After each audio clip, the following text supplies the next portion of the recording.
토요 성경부 오신 여러분들을 주님의 이름으로 환영하고 축복합니다. 자, 기도하고요. 토요일날 성경 공부를 하나님 앞에 시작하도록 하겠습니다. 제가 기도할게요. 하나님 아버지 감사합니다. 저희들이 토요 성경 공부로 시간을 들여 주의 말씀을 듣고자 사모하는 마음으로 이 자리에 왔습니다. 아버지 하나님, 이곳에 좌정하여 주시고 저희들에게 하나하나 가르쳐 주시옵소서. 특별히 우리가 이 은사에 대해서 장시간 함께 공부해야 하는 것은 아버지 하나님, 이 은사가 얼마나 교회에 소중한 아버지 하나님 역할을 하는지 알 수 없습니다. 더 나아가서 이 마지막 때에는 아버지 하나님, 할 수만 있으면 기적과 표적을 통해서 믿는 자들이라 할지라도 미혹하려고 하는 시대가 다가올 것이라고 우리에게 예고해 주셨음으로써 아버지 하나님, 우리가 하나님께서 주시는 이 은사와 사단이 역사하는 아버지 하나님 이 모든 역사들을 저희들이 구별할 줄 알게 하여 주시고, 그렇다고 해서 이 은사가 아버지 하나님 닫혀지는 것이 아니라 교회에 또한 성도들에게 큰 유익이 되도록 아버지 하나님 저희들이 배우고자 합니다. 이 자리에 함께하여 주셔서 아버지 하나님 은혜를 베풀어 주시고 우리 모든 듣는 심령들에게 듣는 자나 전하는 자가 다 그리스도 예수 안에서 아버지 하나님 알아들을 수 있는 하나님 귀를 허락하여 주시고, 오늘도 전하는 자에게 하나님 함께하여 주셔서 오직 하나님 말씀 안에서 우리가 함께 전할 수 있도록 도와주시옵소서. 모든 성경 공부를 우리 하나님 앞에 의탁하옵고 우리를 구원하신 예수 그리스도 이름으로 기도드렸습니다. 아멘. 감사합니다. 어서 들어오세요. 오늘은 고린도 전서 12장 25절부터 27절로 오늘 준비한 말씀으로 함께 하도록 하겠습니다. 12장 25절부터 제가 봉독하겠습니다. 이는 몸 안에 분열이 없게 하실 뿐 아니라 지체들이 서로 동일한 관심을 가지게 함이라. 만일 한 지체가 고통을 받으면 모든 지체가 그와 함께 고통을 받으며, 만일 한 지체가 영광을 받으면 모든 지체가 함께 기뻐하느니라. 이제 너희는 그리스도의 몸이요 개별적으로는 그 지체들이라. 아멘. 자, 오늘은 이제 다음 주부터는 아마 여러분들과 함께 이제 예언의 은사부터 시작해서 예언의 은사는 어떤 사람이 이렇게 가지게 되고 어떤 성향의 사람이 가지게 되고 또 이 예언의 은사가 순기능으로 사용되었을 때 어떤 역사가 나타나고 그다음에 역기능으로 사용되었을 때 어떤 역사가 나타나느냐, 이제는 구체적으로 은사의 목록에 대해서 살피겠지만 오늘은 이제 그 주변, 은사의 주변에 대한 이야기를 마지막으로, 이게 뭐 한 주제를 잡아서 전체로 설명하기에는 너무나도 시간이 짧고 그래서 이렇게 좀 여러 가지 좀 주변 정리해야 될 몇 가지가 있어서 오늘 그 주변 정리를 하고 다음 주부터는 직접적으로 하게 되면 아마 여러분 자신에게도 나는 이렇게 하나님께서 내가 이런 은사를 주셨구나 혹은 주시겠구나, 또 여러분들이 지나오면서 이런 은사자들을 겪었을 때 그래서 그런 거구나 라는 것들을 아마 많이 이해하는 데 도움이 되시리라 생각을 하고 오늘은 이것저것 좀 정리를 하도록 해보겠습니다. 우리 지난주에 했던 내용들을 한번 다시 관찰을 하고 오늘 본문을 살펴보도록 하겠습니다. 지난주는 여러분들에게 영과 혼과 육에 관한 말씀으로 찾아가 드렸었죠. 특별히 이게 2분설이라는 것도 있고 3분설이라는 것도 있다라고 여러분들에게 말씀을 드린 적이 있습니다.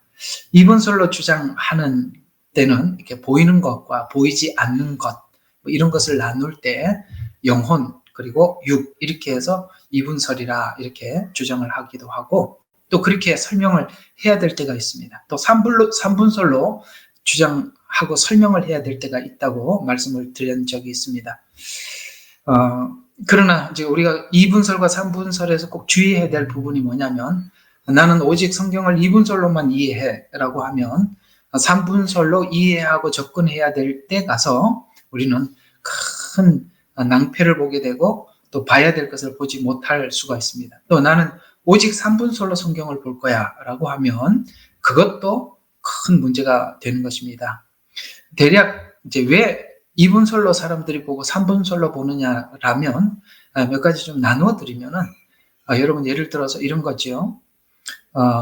한편 강도가 우리 목요일 날 했던 질문 중에 하나지만, 한편 강도가 십자가에 죽고 이제 예수님께 이렇게 부탁하죠. 내 영혼을 당신께 부탁합니다. 예수님도 내 영혼을 아버지께 부탁합니다. 라고 이렇게 말씀을 예수님께서도 하셨고, 그 다음에 한편 강도가 이제 예수님을 영접하게 되자 너는 오늘 나와 함께 낙원에 있으리라 라고 말했을 때, 그 낙원은 그 한편 강도가 죽고 육은 땅에 묻히지만 그 영혼은 낙원에 예수님과 함께 갑니다. 그래서 예를 들어서 부활 이런 걸 설명을 할 때는 이분설로 설명을 해야만 하는 것입니다. 그래야 보이지 않는 영혼은 낙원에 가 있고 육은 지금 땅에 묻혔다가 예수님 재림 때 다시 육체가 부활하는구나. 이렇게 할 때는 영혼 육으로 설명을 해야만이 그 설명이 가능해집니다. 예를 들어서 십자가의 죽음, 그러니까 우리의 죽음과 부활 이런 설명을 할 때는 이분설로 설명을 해야만이 그렇게 되는 거구나 하고 이해하게 되고, 삼분설로 설명을 해야 할 때가 있습니다. 그것은 바로 오늘 저와 여러분이 함께 설명하고 있는 이 은사를 설명을 하기 위해서는 반드시 삼분설로 접근을 해야만이 은사 전체가 풀리죠. 예를 들어서 구원의 성화되는 과정, 이것도 삼분설로 접근을 해야만이 성화가 이렇게 이해가 되거든요. 그러니까 우리가 예수님을 영접했어요. 예수님을 영접하면은 영이 바뀌죠. 우리 이제 지난날 하나님의 영이 아닌 영이 우리를 그래서 지배하고 있다. 그 다음에 예수님을 믿자 성령님이 우리 속에 들어오게 되죠. 그러면은 영이 변화되죠. 그 다음에 혼과 육이 변하죠. 그러니까 영이 바뀌니까 생각이 바뀌죠. 생각이 바뀌니까 삶이 바뀌죠. 그러니까 요 세 개가 따로 나누어서 설명을 해야 되잖아요. 구원을 설명을 할 때는.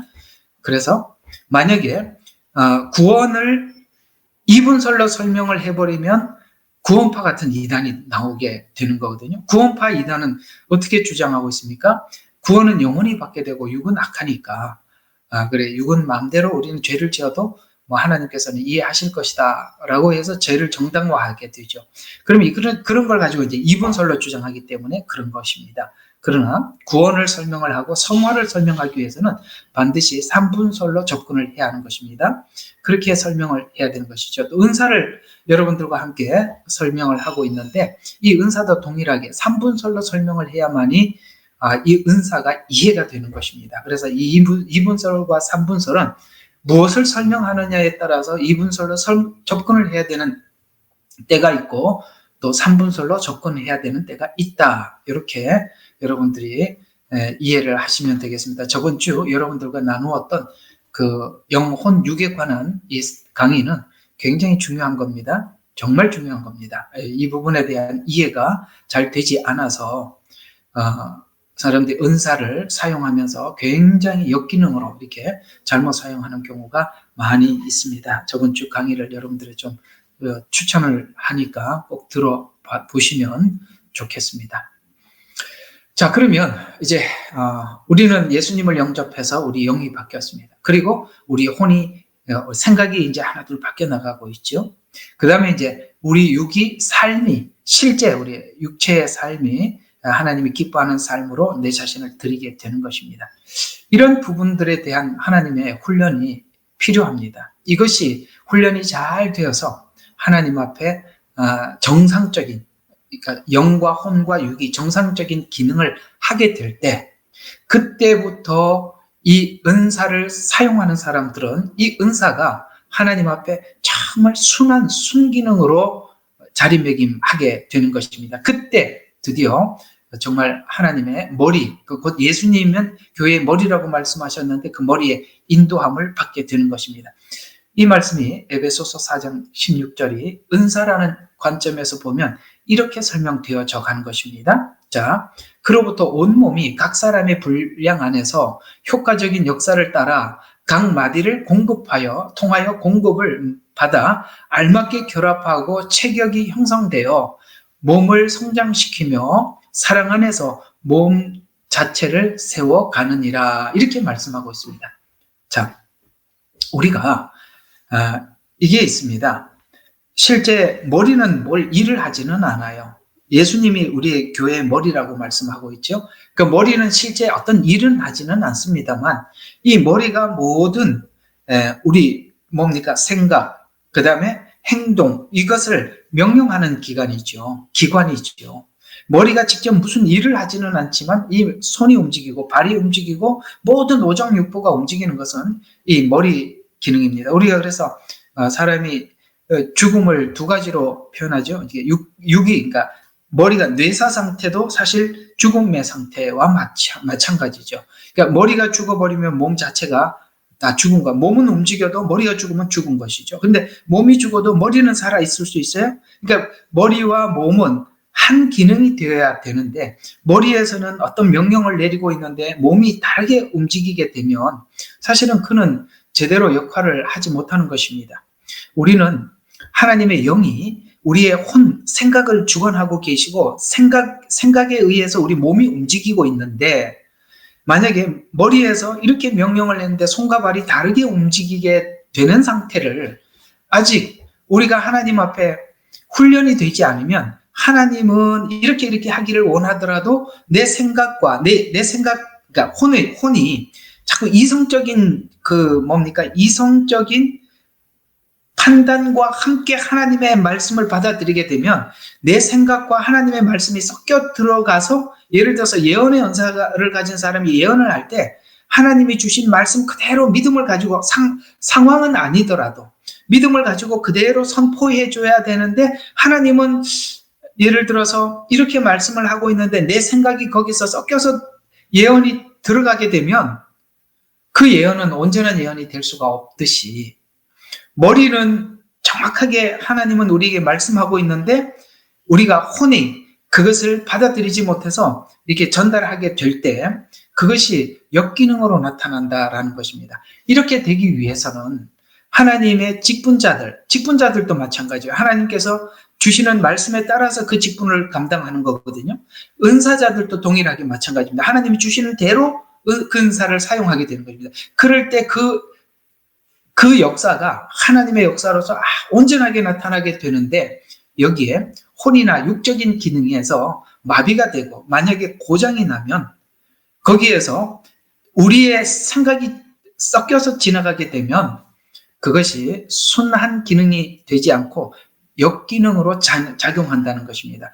이것이 우리가 사실 되기까지는 우리가 각자가 많은 훈련이 필요하고 또 훈련을 받아야 하는 것입니다. 그렇게 훈련을 받지 못하면 훈련이 되어 있지 않으면 그런 기능들은 참 많은 부분이 역기능으로 나타나는 것입니다. 여러분들이 이 많은 분들이 처음에 은사를 사용할 때 순수하게 쓰더라도 세월이 지나면 사람들이 자꾸 바뀌어가는 것이 바로 우리의 혼적인 생각들이 들어가거나 욕심이 들어가거나 자기 그 이성이 들어가는 순간 그 은사들은 사실 그 사용을 받은 그러니까 혜택을 받은 사람들이 나중에 이 은사자들이 뭔가를 하려고 할 때 굉장히 거부감이 들게 되는 이유가 바로 역기능, 자기 생각이 포함해서 들어가기 때문에 그렇게 되는 것입니다. 자, 그래서 이제 오늘 여기 에베소서 4장 16절에서 우리에게 하는 말씀이 뭐냐면 다양한 은사, 다양한 직분을 중심으로 해서 모든 은사들이 서로 간에 공급하고 결합되고 그 다음에 몸을 성장시켜 나간다라고 말씀하고 있습니다. 그렇게 해서 예를 들어서 우리가 이제 저번에 배운 대로 좀 표현을 한다면 이런 것이겠죠. 하나님께서 누군가는 예언을 하고 누군가는 방언을 하고 그래서 방언과 예언이 잘 어떻게 합니까? 오늘 여기 본문대로 표현하면 서로 공급하고 잘 결합되어서 몸을 이렇게 자라게 만들고 교회가 자라게 하고 우리 신앙을 성숙하게 도움을 준다라고 말씀을 하고 있습니다. 그래서 어떤 한 은사가 사람들에게 전부 혜택을 주는 것이 아니라 모든 은사들이 합해서 우리 개인적인 신앙도 업그레이드하고 교회의 신앙도 건강하게 만들어 나간다라는 뜻이 되겠습니다. 이런 차원에서 보면 직분자들이나 은사를 받아서 교회에서 사용하는 모든 사람들은 바로 이렇게 서로 협력하고 내 은사만이 최고다 이렇게 하는 것이 아니라 협력하고 도움을 주고 서로 이렇게 결합하고 공급해주고 이런 것들이 필요함을 말씀해주고 있습니다. 그러려면 때로는 내가 이렇게 하고 싶더라도 그것을 절제하고 내려놓고 기다리고 이런 것들이 참 필요하다는 것을 알 수 있겠죠. 또 그래서 이 말씀을 이해하기 위해서는 오늘 왜 이렇게 결합하고 그렇게 서로 공급해줘야 되는가. 로마서 12장 4절과 8절에 보면 우리가 한 몸에 많은 지체를 가졌으나, 여기 많은 지체를 가졌다는 말은 많은 은사를 가졌다라는 이런 이야기도 되는 것입니다. 기능이 여러 가지다라는 이야기도 되는 것이고요. 그래서 한 몸에 많은 지체를 가졌으나 모든 지체가 같은 기능을 가진 것이 아니니 이와 같이 우리 많은 사람들이 그리스도 안에서 한 몸이 되어서 서로 지체가 되었느니라. 우리에게 주신 은혜대로, 주신 은혜대로 받은 은사가 각각 다 다르니 예언이면 믿음의 분수대로, 섬기는 일이면 섬기는 일로, 가르치는 자면 가르치는 일로, 권면하는 자는 권면하는 일로, 구제하는 자는 성실함으로, 다스리는 자는 부지런함으로, 긍휼을 베푸는 자는 즐거움으로 할 것이라. 로마서 12장 4절과 8절은 은사만 나열한 것이 아니라 교회에서 하나님 앞에 직분을 받은 사람들도 여기다가 같이 포함을 시켜서 여러 가지 직분과 은사를 쭉 설명을 하면서 그 뒤에 이런 이야기들이 반복된, 그러니까 여기 이제 12장 4절과 8절에는 이런 단어들이 계속 등장한다는 것입니다. 같지 않다라는 말을 계속 표현하고 있습니다. 같지 않다. 아시겠습니까? 그러니까 같지 않지만 굉장히 조화스럽다. 이런 말이 되는 것이죠. 같지 않다. 그러니까 어떤 사람들이 예언의 은사를 사용하는 사람들이 가르치는 은사나 혹은 권면의 은사를 가진 사람들이, 권면의 은사를 가진 사람들이 어떤 사람들의 문제를 풀어나갈 때 그 사람은 권면이라는 방식을 가지고 차근차근 접근을 하면서 풀어나가겠죠. 그러나 예언의 은사를 가진 사람이 어떤 문제를 해결하기 위해서 접근해가는 방법은 하나님이 주신 예언대로 그냥 예언을 하는, 그러나 방법은 달라요. 예언이 어떤 문제를 풀어가는 방법이 다르고 권면의 은사가 그 문제를 풀어가는 방법이 다르고 가르치는 은사가 풀어가는 방식이 달라요. 똑같은 상황이라 하더라도 풀어가는 방식이 다르다는 거예요. 그래서 오늘 여기 같지 않다라는 이야기를 자꾸 하고 있는 것입니다. 그런 차원에서 예를 들어서 예언의 은사를 가진 사람이 권면의 은사를 가진 사람과 둘이 있는데 똑같은 문제를 풀어가는 방식을 봤을 때, 야, 너는 왜 그렇게 푸느냐? 네가 이 문제를 푸는 방법이 틀렸다라고 말하지 말라는 거예요. 예언의 은사를 가진 사람이 푸는 방법이 있고 그 다음에 권면의 은사를 가진 사람들이 푸는 방식이 다르기 때문에, 그러나 둘 다 결국엔 아름다운 열매를 맺을 거예요. 그러나 서로 간에 좀 어색할 수가 있단 말이에요. 다르다는, 왜? 푸는 방식이 달라서 어색할 수가 있어요. 그래서 오늘 우리에게 이렇게 권면하는 거예요. 같지 않다. 이렇게 말씀하고 있는 것입니다. 우리가 서로 간에 교회 안에서도 어떤 문제를 놓고 서로 대화를 하는 거 보면, 왜 그렇게 생각해? 나는 그렇게 생각 안 해. 이렇게 풀어야지. 왜 그렇게 풀려고 해? 라고 이렇게 충돌을 하는데 그렇게 하지 말라는 거예요. 왜? 사람마다 하나님 주시는 은사가 다르기 때문에 푸는 방법이 다른 거예요. 그래서 성경에서는 하나님께서 교회에 세운 직분자들의 그 질서 안에 들어가라는 거예요. 그 질서 안에서 풀지 않으면 각자가 자기 은사대로 자기 방식대로 풀기 때문에 교회가 혼란스러워지는 거라, 이런 이야기입니다. 고린도 교회가 여러 은사들이 있었지만 문제가 생길 때마다 서로 충돌하는 이유가 바로 같지 않다라는 것에 대해서 동의하지 않기 때문에, 자기 것만이 최고다, 내 방식이 최고다, 이렇게 하기 때문에 이 고린도 교회는 굉장히 큰 문제에 휩싸이게 되었다는 것입니다. 꼭 기억하세요. 같지 않다는 거. 그 다음에 또 성경은 이렇게, 여기 로마서 12장 4절과 8절에는 많은 사람이라는 단어를 쓰고 있다는 것입니다. 여기 보면은, 한 몸에 많은 지체를 가졌다. 그 다음에 우리 많은 사람이, 이런 말들을 계속 쓰고 있다는 것입니다. 많은. 그러니까 예를 들어서 예언의 은사를 가진 사람이 교회 안에 한 명만 있는 것이 아니라 예언의 은사를 가진 사람이 또 다른 예언의 은사를 가진 사람으로부터 제재를 받아야 하기 때문에 예언의 은사를 가진 사람이 한 사람뿐만 아니라 또 있다는 것이죠. 이해가 가십니까? 이렇게 하나님은 많은 사람, 다양한 방식, 이런 방식으로 하나님께서 일을 하신다. 또 여기에 12장 4절과 8절에 보니까 각각 다르다 이렇게 표현을. 받은 은사가 각각 다른데 그 은사가 은혜 받은 대로 은사가 각각 다르다 이런 이야기입니다. 그렇습니다. 우리는 모두가 세상 밖에 있다가 주님 안으로 인도함을 받아 왔는데 인도함을 받는 과정에서 모두가 어떤 사람은 가르치는 사람의 혜택을 받아서 들어올 수도 있고요. 아시겠어요? 가르침을 받은 사람, 어떤 사람들은 예언의 은사 때문에 들어오게 돼요. 어떤 사람은 병 고치는 은사 때문에, 어떤 사람들은 신유의 은사를 통해서 들어오는 사람들이 있단 말이에요. 그래서 우리가 각각 받은 은혜가 달라요. 그래서 은사가 각각 다르니라고 이렇게 이야기하고, 그래서 여러 은사들을 쭉 나열을 하는데 예언, 섬기는 거, 가르치는 거, 권면, 구제, 그 다음에 긍휼, 이런 이 목록들은 이제 여러분들과 함께 할 겁니다. 요 12장 4절과 8절에 있는 이 목록들은 제가 이제 다음 시간부터 하나하나 풀어드리도록 하겠습니다. 자, 오늘 이 말씀을 꼭 잘 기억합시다. 자, 같지 않다. 두 번째, 많은 사람. 각각 다르다. 각각 은혜 받은 대로 한다. 라고 이렇게 성경은 말씀하고 있습니다. 그래서 이 다양성에 대해서 우리가 수용하라고 성경은 말씀하고 있습니다.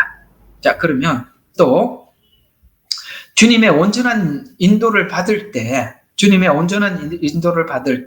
성도가 다양한 하나님의 역사를 체험하고 그 다음에 이 교회에 들어와서 한 지체로 또 만들어져 간다. 이렇게 말씀하고 있어요. 뭐라고요? 온전한 인도함을 받을 때, 주님의 온전한 인도함을 받을 때 그 다양한 사람들이, 어떤 사람들이 막 이 은사 저 은사 이렇게 쭉 사용해서 사람들이 교회 안에 들어와서 그 다음에 하나님의 역사를 그걸 베푸는 사람도 체험하고 그 다음에 혜택을 받은 사람도 체험하고 그렇게 해서 지체가 되어간다. 더 건강해져 간다. 이렇게. 자, 고린도전서 12장 4절과 6절 이제 조금 전에 읽었던 그대로 여기서 보면 다양한 은사들, 그 다음에 성령을 통하여 다양한 봉사들, 그 다음에 주는 동일하고 다양한 역사들이 있으니 모든 것 안에서 모든 것을 역사하시는 하나님은 동일하다라고 이렇게 이야기했어요. 여기 보면 은사를 통해 드러나는 것이나, 자, 은사를 통해서 하나님께서 일하는 방식이나, 그 다음에 여기 봉사들이 있대요. 또 교회 안에는 은사만 하나님이 사용하는 것이 아니라 은사를 통해서 하나님께서 사람들을 교회에 데리고 왔다면 또 어떤 사람들을 통해서 구제나 그 다음에 긍휼의 은사를 이런 것을 통해서 또 하나님은 봉사를 통해서도 그들을 하나님 교회 안에 세우는 일을 하게 하고, 그래서 은사, 봉사 이런 것들이 다 같이 아울러져서 하나님의 역사를 나타나게 하시는데 그것이 전부 다 그리스도를 나타나게 하고 그리스도의 하나님의 교회를 건강하게 만든다라고 이렇게 말씀을 하고 있습니다. 봉사, 은사, 역사 이렇게 말씀하고 있다는 것입니다. 자, 이런 것들을 통해서 하나님의 사람들이 교회에 와서 영적으로 회복되고 그 다음에 회복되고 나면 교회의 지체가 되고 교회의 지체가 되면 각자가 나에게도 하나님께서 부르심이 있구나. 그래서 내가 할 일이 무엇이구나. 그래 내가 하나님께서는 나를 불러서 교회에 봉사의 일을 하게 하시는구나. 그래서 그걸 하나님 주신 은혜대로 마음에 주신 대로 구제를 하고 혹은 어떤 사람들은 긍휼을 베푸는 긍휼 사역을 하기도 하고 그렇게 하게 하시더라. 그래서 고린도전서 계속 12장 오늘 12장 21절과 24절에 보면 결국에는 이게 다 회복되고 나면 내가 할 일이 있고 그 다음에 모두가 다 교회 안에 필요한 지체로서 누구나 다 정말 필요한 그렇게 영역에서 자기가 일을 하게 되더라. 자, 그래서 12장 21절과 24절에 이렇게 말씀하고 있어요. 눈이 손에게 나는 너에게 필요 없다 하거나 절대 그렇게 할 수 없죠. 눈이 없이 손이 어떻게 일을 하겠어요. 또 머리가 발에게 나는 내게 필요 없다라고 말할 수 없느니라. 다르지만 다양하지만 일체성을 가지고 있는데 그래서 우리가 필요 없다라고 그러니까 눈은 눈의 일만 열심히 해주면 손은 손의 일을 하게 되고 발은 발의 일을 하게 되듯이 머리가 발에게 나는 너에게 필요 없다라고 말할 수 없느니라. 약하게 보이는 지체가 요긴하고 덜 귀히 보이는 몸의 지체들이 더 존귀를 입으며 우리의 아름답지 못한 지체를 아름답게 입혀주느니라. 그래서 약한 지체들을 보강하고 그 약한 지체들이 일어서도록 아름답게 만들기 위해서 이 모든 그 은사가 동원이 되어서 그들을 세워간다라고 이렇게 말씀하고 있습니다. 그렇습니다. 우리가 하다 보면 약한 자, 그 다음에 덜 존귀하게 여겨지는 자, 아름답지 못한 자, 이들이 더 하나님 앞에 그 존귀를 입어가겠죠. 또 하나는 이런 의미가 여기 또 담겨 있는데, 사실 우리가 영광을 받는 것은 한번 생각해봐요. 어떤 일을 했어요. 손과 발이 열심히 해서 참 사람들에게 칭찬을 얻게 될 때 손이 나와서 야, 나 손인테 칭찬해라, 아니면 발이 이렇게 발을 들고 내가 수고했으니까 나한테 칭찬해라 하는 것이 아니라 우리가 온 몸이 일을 했더라도 칭찬받는 것은 얼굴이 받죠. 머리가 받죠. 그건 누굽니까? 하나님의 영광을 받으시는 거죠. 우리가 몸으로 발로 이렇게 열심히 주의 일을 했어요. 영광은 누가? 얼굴이 받는 거예요. 머리가 받는 거예요. 하나님이 받는 거다, 이런 말입니다. 그래서 이걸 우리가 일을 하기 위해서는 보이는 부분들이 있잖아요. 손과 발, 이런 것들은 보이는 부분이지만은 사실 손이 보이고 발이 보여서 이렇게 일하게 하기 위해서는 보이지 않는 지체들이 그 일을 보이지 않는 곳에서 잘 감당해 줬기 때문에 손이 움직일 수 있었죠. 예를 들어서 근육이 움직였기 때문에 손과 발이 움직일 수 있었고, 손과 그 근육이 움직이기 위해서는 이 내장들, 우리 몸에 있는 보이지 않는 이런 지체들이 자기 역할을 해줬기 때문에 뭡니까? 몸이 움직일 수 있었던 것이죠. 그러나 실제 사람들이 눈으로 보기에는 손과 발이 움직이지만 그 손과 발이 움직이게 하기 위해서 뭡니까? 보이지 않는 지체들이 그 일을 해줬기 때문에 보이는 지체들이 그 일을 할 수 있었다라고 이야기를 합니다. 그러나 손과 발이 일을 했더라도 영광은 누가? 얼굴이 받는 것이죠. 하나님이 받는 것이다. 이런 원리들을 가지고 오늘 이 고린도 전서, 에베소서, 그 다음에 성경은 우리에게 은사를 설명해주고 있다는 것을 기억하시면 되겠습니다. 또 직분자들을 세우고 봉사자들을 세운 것도 온전한 사람을 세우고 그리스도 장성한 자가 되기 위해서 세우는 것입니다. 에베소서 4장 11절과 13절에 보면 그가 어떤 사람은 사도로, 어떤 사람은 선지자로, 어떤 사람은 복음 전하는 자도, 그래서 여기 이제 어떤 이렇게 어떤 사람은 목사와 교사로 세웠으니 이렇게 이야기하고 있죠. 자, 여기 있는 것은 사도, 선지자, 복음 전하는 자, 그 다음에 목사와 교사, 이들은 다 직분자들입니다. 하나님이 세운 직분자들이죠. 그래서 이들은 왜 세웠다고 이야기하느냐면 성도를 온전하게 하여 봉사의 일을 하게 하며라고 말씀하고 있습니다. 그래서 기본적으로 이렇게 하나님의 부름을 받아서 교회를 섬기고 복음을 전파하고 이런 자들은 하나님께서 직분을 세워서 성도들을 온전케 하기 위해서 봉사의 일을 하게 하며라고 이렇게 표현함으로써 이 일은 기본적으로 하나님이 직분을 세운 것은 봉사다라고 이렇게 표현을 하고 있는 것입니다.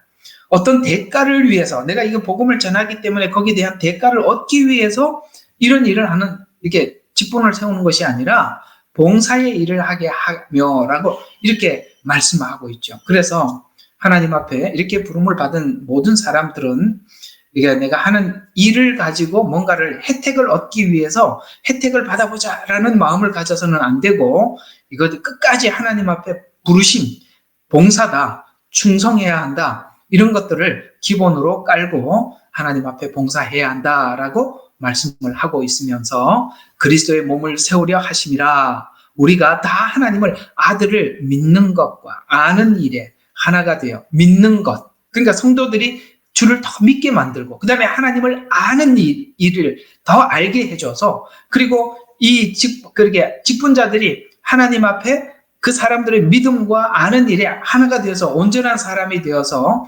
그리스도의 장성한 분량에 충만한 데까지 이르리니라고 말씀하셔서 기본적으로 하나님 앞에 부름을 받은 사명자들은 바로 이 일을 위해서 하나님이 부르셨다라고 말씀하고 있습니다. 또 성도들을 세우기 위해서 각자 맡은 일에 대해서 자기 영역에서 충실히 감당할 때 정말 이제 이렇게 부르셨어요. 그러면은 충실히 그 일을 감당할 때 열매를 얻게 된답니다. 로마서 12장 3절과 8절에 이렇게 말씀하고 있습니다. 내게 주신 은혜로 말미암아 너희 각 사람에게 말하노니 마땅히 생각할 그 이상의 생각을 품지 마라. 이건 무슨 말입니까? 마땅히 생각할 그 이상의 생각을 품지 말라는 말은 다른 사람들의 직분이나 은사의 영역을 넘지 말라. 너에게 맡겨준 그 일만 열심히 잘해라 라고 이야기합니다. 그러니까 남의 일에 너무 간섭하지 마라. 여러분 성경에 보면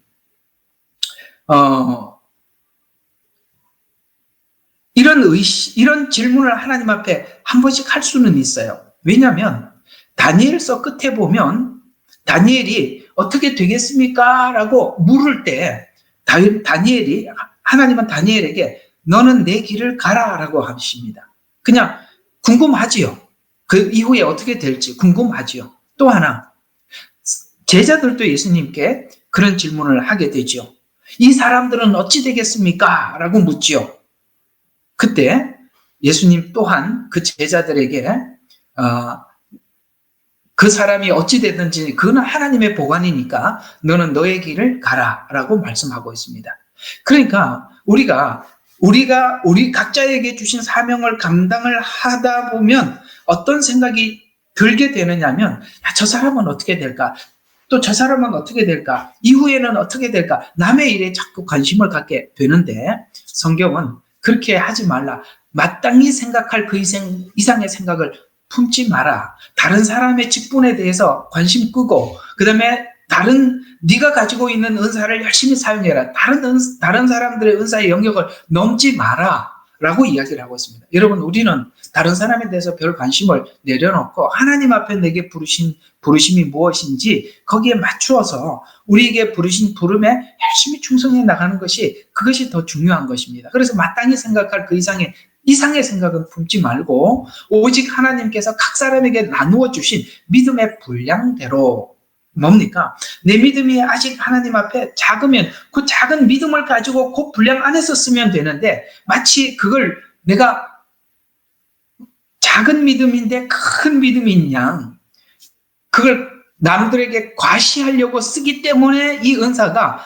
전달되는 과정에서 문제가 생긴단 말이에요. 그래서 각 사람에게 나누어진 믿음의 분량대로라는 이 말의 뜻은 뭐냐면 자신의 믿음을 넘지 말고 라는 말도 있고 상대방의 믿음의 수준에 맞춰서라는 말도 있습니다. 둘 다를 이야기합니다. 자기 믿음을 과장하지 마라. 두 번째, 상대방의 믿음을 맞춰줘라 라는 말이 있는 것입니다. 대부분 다 앞으로 부작용에 대해서 많이 공부하게 될 거예요. 그러니까 부작용이 왜 나타나느냐면 전부 다 과시용으로 쓰려고. 그 다음에 자기 자랑용으로 쓰고. 이럴 때 자꾸 문제가 생기는 거거든. 그래서 오늘 자꾸 부탁을 하는 거예요. 그 이상의 생각을 품지 마라. 그 다음에 믿음의 분량대로 지혜롭게 생각해라. 우리가 한 몸에 많은 지체를 가졌으나 우리 아까 했던 거지만 한번 또 봐요. 모든 지체가 같은 기능을 가진 것이 아니다. 이와 같이 많은 사람이 그리스도 안에서 한 몸이 되어 지체가 되었느니라. 우리에게 주신 은혜대로 은사가 각각 다르니 예언이면 믿음의 분수대. 요거 이제 좀 봐야 될 필요가 있어요. 예언은 뭐 하라고요? 오늘 특별히 예언은 믿음의 분수대로 하랍니다. 앞에 믿음의 분량대로 하라는 말을 그대로 가지고 와서 야, 네가 예언을 하나님 내가 너에게 예언을 주시더냐? 그러면 믿음의 분수대로 해라. 또 섬기는 일을 하나님이 너에게 주셨냐? 봉사의 직분이죠. 그러면 섬기는 일로 해라. 섬기면 섬기는 일만 열심히 해라. 다른 영역을 넘어가지 마라. 가르치는 하나님 앞에 부르심을 받았냐? 그러면은 가르치는 일에 집중해라. 권면하는 일을 하나님께서 부름을 받았냐? 그럼 권면하는 일을 해라. 이렇게 나누고 있다는 것이죠. 네가 구제하는 일을 했냐? 그러면 성실하게 구제해라. 다스리는 일을 했냐? 그러면 부지런하게 해라. 그 다음에 긍휼을 베푸는 부르심을 받았냐? 즐거움으로 할 것이라. 여러분, 이 말이 너무 중요한 이야기 정말 중요하지 않습니까? 그렇습니다. 우리는 하나님께서 자기 주신 그 믿음의 분량대로 아직 하나님께서 예언을 주시는데 예언을 조금밖에 안 주면 그만큼만 하면 돼요. 거기다 덧붙이기 때문에 문제가 되는 거예요. 믿음의 분량대로 하라는 거예요. 자기 믿음의 분량대로 할 뿐만 아니라 타인의 믿음을 생각해 주라는 것이죠. 그런 것처럼 여기는 다 이게 뭘 주셨느냐? 그러면 거기대로, 거기 일로 이렇게 표현을 하고 있는 것은 우리가 굉장히 유의해서 관찰해야 하고 마음에 두어야 하는 것입니다. 이게 넘어가는 순간 자기 방식이 옳다. 근데 이 방식대로 해라. 이제 나중에 보면은 은사가 충돌하는 경우가 많아요. 어떻게 충돌을 하느냐면, 이제 예를 들면, 이렇게 충돌이 되는 겁니다. 조금 전에 말씀드린 것처럼, 예언의 은사가 문제를 해결하는 방식이 있고, 권면의 은사가 해결하는 방식이 있어요. 예를 들어서 이렇게 한번 봅시다. 베드로가, 아나니아 삽비라가 죄를 짓고 왔을 때, 그 즉시, 하나님께서 가르쳐 주셔서, 어떻게 합니까? 아나니아가, 그 다음에 삽비라가 죽음을 당하죠. 만약에 바울에게 그런 사람이 눈앞에 있다고 생각합시다. 바울은 권면의 은사를 가진 사람이에요. 그리고 권면을 가지고 권면하면서 가르쳐요. 그런 은사예요. 그 둘 다 같이 있어요. 근데 하나하나 권면을 하겠죠. 근데 베드로는 권면을 한 게 아니라 그 즉시 하나님이 주신 메시지대로 그냥 전해버렸죠. 그래서 똑같은 문제가 상황이 발생했더라도 푸는 방식이 다르다. 그래서 하는 대로 이렇게 하라. 자기가 하나님 주신 그 방식대로 해라. 그러면 베드로와 바울이 만났어요. 너는 왜 아나니아 삽비라에게 그렇게밖에 해결할 수 없었더냐라고 바울이 이렇게 옥신각신 싸우게 되면 그 은사가 해결하는 방식이 달라서 그러는데 그렇게 충돌하지 마라. 이렇게 얘기하는 것이고, 또 하나 이런 게 있어요. 뚜렷하게 나타나는 어떤 충돌되는 은사가 뭐냐면 다스리는 은사를 가진 사람들은 어떤 사람이 어떤 문제를 하나님께서 주셔서 그 문제를 푸는 방식을 통해서 그 믿음이 더 아까 이제 성경에 말씀한 대로 그 지체가 더 건강하게 되고 또 잘하게 만들기 위해서는 다스리는 은사를 가진 사람들은 그 사람을 이렇게 잘 유도하고 인도해서 그 믿음을 이렇게 업그레이드 시켜 나가겠죠. 그러면 하나님께서 대체적으로 우리 믿음이 성숙하게 하기 위해서는 때로는 고난을 엄청나게 주세요. 엄청나게 고난을 주어서 그 고난을 통해서 그는 분명히 믿음이 잘할 것이라고 다스리는 은사는 그게 보여요. 그러니까 그 어려움을 당했을 때 그냥 내버려 둡니다. 기도하면서 스스로 극복할 수 있도록 뒤에서 권면만 해주지 직접 도와주지를 않아요. 이게 다스리는 은사를 가진 사람들이 하는 방법이에요. 그런데 긍휼의 은사를 가진 사람이 누가 너무 힘들단 말이죠. 도와줘야 되는데 다스리는 은사를 가진 사람이 명령이 떨어져야 도와줄 수 있는데 그 사람이 그렇게 도와주라고 명령하지 않아. 하지 말라고 그래. 도와주지 말라고 합니다. 왜냐하면 도와주지 말아야 그가 믿음이 자라거든요. 근데 긍휼의 은사를 가진 사람은 누가 어려운 사람만 보기만 하면 도와주고 싶어요. 근데 그 사람을 도와주면 무슨 일이 생깁니까? 하나님께서 그에게 고난을 주셔서 하고자 하는 일을 긍휼의 은사를 가진 사람 때문에 막지요. 그것 때문에 방해가 되는 것입니다. 그러면 그 사람이 서로 다스리는 은사는 도와주지 말라고 하고 긍휼의 은사를 가진 사람은 도와줘야 한다고 하기는 사이에 무슨 일이 생기겠어요? 은사는 충돌이 일어나기도 합니다. 그래서 오늘 여기 이야기가 당신이 받은 그 영역 안에서만 하라는 거예요. 섬기는 일을 해냐? 그것만 해라. 가르치는 것만 해라. 권면만 해라. 이렇게 딱딱 끊는 거예요. 왜? 넘어가면 충돌이 일어나니까. 왜 이렇게 대로라는 말을 했는지 아시겠죠? 충돌이 충분히 일어나기 때문에 그렇습니다. 그러면 오늘 여기 뭐 하는 대로라는 이 말 조금 몇 가지 한번 살펴볼 필요가 있는 것 중에서 자, 예언하는 자는 믿음의 분수대로라고 이렇게 표현하고 있어요.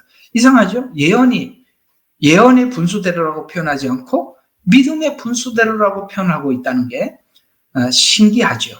이건 무슨 말입니까? 자기의 믿음, 그 다음에 그 예언을 받는 대상의 믿음의 수준에 따라서 그가 실족하지 않도록, 아까 이게 그 신앙이 성숙하고 자라서 잘 건강하게 자라도록 지혜롭게 전달하라는 거예요. 지혜롭게. 이해가 가십니까? 보는 대로 하는 게 아니라 그가 그 믿음을 생각해서 어떻게 권면을 하고 어떻게 예언을 해주면 그가 잘 자랄 수 있는지를 지혜롭게 전달하라. 자신의 생각이나 이해를 전하지 마라. 자꾸 이렇게 예언을 하다 보면 어떤 일이 생기느냐면, 옛날에 누구에게인가 이렇게 예언을 했더니 그가 막 이제 예를 들어서 베드로가 아나니아 삽비라에게 했듯이 딱 그렇게 해서 큰 효과를 봤다고 합시다. 그래서 또 그런 사람이 오면 옛날에 그 사람에게 예언했던 해서 그 사람이 그러니까 예를 들어서 회복했다고 합시다. 회복했던 그게 생각이 나서 또 비슷한 상황에 온 사람들을 전에 했던 그 사람이 이렇게 해서 회복이 됐으니까 이 사람에게도 그렇게 하면 회복이 되겠지라고 전에 했던 방법을 이 사람에게 그대로 해버리면 큰일 난다 이 말이에요. 왜? 아까 믿음의 수준에 따라서 하라고 했단 말이죠. 이해가 가시죠? 옛날에 했던 성공적인 방법이 다른 사람에게도 똑같이 적용해서는 안 된다는 것입니다. 다르다 이 말이에요. 근데 오래오래 예언을 하다 보면 어떤 문제가 생기느냐면 노하우가 생기잖아요. 옛날에 이렇게 했더니 됐고 전에 이렇게 했다가 내가 공격을 받았고 이런 것들이 그 예언을 할 때마다 적용이 되는 거예요. 그러면 그게 하나님이 주신 걸 그대로 말하는 게 아니라 옛날의 경험, 자기 생각이 들어가서 나가버리죠. 그래서 문제가 된다 이 말이에요. 그런 모든 경험들 다 내려놓고 하나님이 주신 그대로 믿음에 따라 지혜롭게 해라. 아셨습니까? 그 다음에 구제하는 사람은 성실하게 구제를 계속해라. 이 무슨 말일까요? 구제하는 자가 성실함으로 하라고 한 이유는 구제 활동을 정직하고 충실하게 해라. 속임없이 해야 한다라는 거예요. 성실이라는 말을 붙여놨습니다. 여러분, 구제를 하다 보면 어떤 일이 생길까요? 그 구제를 계속 하다 보면 나는 이게 구제를 하면 이게 그런 게 있어요. 구제를 하다 보면 처음에는 구제를 받는 사람이 고맙게 생각을 하죠. 그러나 나중에 시간이 가면 갈수록 당연시 여깁니다. 그래서 처음에는 되게 고마웠다가 시간이 지나면 지날수록 당연해지고 나중에는 마치 자기에게 당연히 해야 된다고 생각을 하고 안 하면 화를 내요. 실제 그런 경우들이 많아요. 그런데 하나님께서 그들에게 계속 구제를 하는 사람들이 지치니까 성실하라. 이 말을 붙여주는 것입니다. 우리가 이렇게 보면 국률 사역을 하는 분들이 계세요. 여기 이제 구제나 국률 이게 다 같은 룰에 들어가 있는데요. 영등포역 앞에서 계속 음식을 나누어 주기도 하고 어려운 사람들 이렇게 찾아가서 돕기도 하고 이런 사역을 하시는 분들이 계세요. 그런 사람들이 하기 쉬운 것이 뭐냐면은 난 도와줘야 될 상황이면 그 사람이 도움을 받아야 될 입장이면 나중에 내가 이렇게 구제를 하더라도 나중에 그 사람에게 보상받을 내가 지금 수고한 만큼 대가나 보상을 받을 전혀 그게 없어요. 근거가 없어요. 왜냐하면 그 사람이 계속 힘들게 사는 사람이니까. 그러니까 자기가 이렇게 애를 써도 나중에 돌아오는 게 없다 이 말이에요. 돌아오는 게. 그러다 보니까 그게 내가 이게 계속 해야 되나? 라는 생각이 들겠죠. 그래서 성경은 성실하게 해라라고 성실을 뒤에다가 붙여놓은 것입니다. 또 하나, 다스리는 자는 부지런함으로 이렇게 표현하고 있습니다. 여러분, 이 다스리는 사람은 리더십과 관리의 책임을 가진 자들인데요. 그들은 게을리 하지 않고 적극적으로 열심히 수행해야 한다고 말씀하고 있습니다. 왜요? 리더가 쉬면 모든 것이 올스톱이 되잖아요. 그렇기 때문에 다스리는 사람은 이건 짐이 무겁겠죠. 모든 것을 기획하고 또 그 다음에 끌고 나가고 그 다음에 혹시 내가 그걸 기획을 하지 않고 계속 사람들에게 이렇게 가세요. 다음 방향은 이쪽입니다. 이렇게 설명을 해주려면 너무 힘들죠. 그러나 그가 먼저 부지런하게 이걸 기획해 리더로서 그 일을 계속 해나가지 않으면 모든 것이 스톱이 되니까. 그래서 부지런해야 된다. 먼저 생각하고 먼저 기획해야 하고, 그래서 뒤에 다스리는 자는 부지런함으로라는 말을 뒤에다 붙여놨다는 것이죠. 또 하나, 긍휼을 베푸는 자는 즐겁게 해라, 이런 말씀을, 긍휼을 또 즐거움으로 붙여놨어요. 이건 무슨 뜻일까요? 긍휼은 자비를 베풀 때 마음에서 우러나오는 기쁨으로 해야 한다는 것입니다. 특히 긍휼의 은사는 의무감이나 책임감, 그 다음에 부담감이 직분을 내려놓게 하기 때문에 그것이 즐거워야 합니다. 근데 이게 하나님이 주시는 은사를 가진 사람들은, 이 긍휼을 베푸는 사람들은요, 계속 아무리 힘들어도 이게 의무감이나 부담감, 그러니까 긍휼의 은사가 없는 사람들을 하면 계속 그게 의무감이고 부담 때문에 하게 돼요. 그러면 내려놔야죠. 근데 이상하게 하나님께서 이 긍휼의 마음을 주시면 이게 계속 뭘 해도 계속 즐거워요. 여러분, 우리 한번 생각해 봐요. 그 영등포역이나 혹은 그 공원 같은 데서 그 어려운 사람들에게 밥을 퍼주고 늘 뭡니까? 반찬, 밥 이런 걸 해가지고 사람들에게 나누어주는 사람들이 그게 즐겁지 않으면, 그게 책임으로 하면 어떻게 할 수 있겠습니까? 그러나 그 사람들은 하나님께서 그 은혜를 주셨기 때문에 그 하는 내내 그게 그냥 즐거울 뿐이에요. 그래서 뭐죠? 즐거움으로 해라라고 말씀하고 있습니다. 혹시나 여러분에게도 나는 그런 어려운 사람들을 도와주는 것이 참 즐겁다라고 생각하면 하나님께서 여러분들에게 긍휼의 은사를 부어주신 것이라 라고 생각하면 되겠습니다. 나중에 이거 하면서 많이 이 부분들은 다룰 겁니다. 자, 그래서 성도 개인이나 교회에 생기는 일들은 모두가 이런 일들은 다 영적으로 마주치는 일입니다. 하나님께서 각 사람에게, 어떤 사람에게 고난을 주셔요. 고난도 뭡니까? 하나님이 목적이 있어서 주신 거죠. 또 어떤 사람들에게는 하나님께서 참 많은 필요를 부어주시기도 하고 채워주시기도 하고, 어쨌든 하나님 손에 있는 모든 자들은 그에게 일어나는 모든 일들이 하나님의 어떤 목적이 있어서 주신 거예요.